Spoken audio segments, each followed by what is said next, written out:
Bencana Sumatera. 631 orang dinyatakan meninggal dunia, 472 orang dinyatakan hilang, dan 3,2 juta orang terdampak. Gubernur Aceh menangis karena 4 kampung hilang diterjang banjir.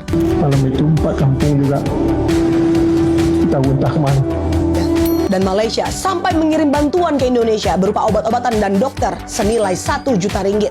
Kita dari BSR Malaysia, kita bawa 2,000 kilo ubat bernilai lebih 1 juta ringgit untuk kemanusiaan ke Aceh. Tetapi kenapa bencana Sumatera belum dinyatakan bencana nasional oleh Indonesia? Dan di tengah bencana yang sedang melanda, ada saja kata-kata petinggi negara yang bikin ngelus dada. Kemenhub berkata, kayu yang terbawa banjir berasal dari pohon tumbang alami, bukan dari pembalakan liar. Padahal kita bisa lihat dengan mata kita, kayu terpotong dengan sangat rapi dan presisi. Tidak terlihat seperti pohon yang tumbang. Tidak terdapat akar dan ranting. Dan BNPB, pihak yang seharusnya menangani bencana, berkata, bencana tidak semencekam di medsos. Di lapangan tidak separah itu.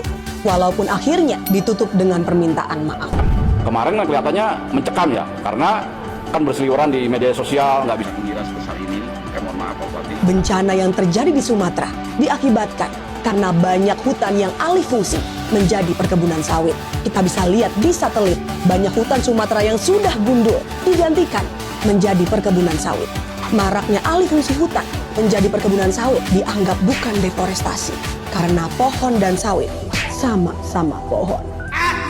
Padahal sangat jelas perbedaannya antara hutan dan perkebunan sawit. Hutan didiami dengan berbagai macam spesies, flora dan fauna, dengan tumbuhan yang berbeda-beda jenisnya, dari yang kecil hingga yang besar.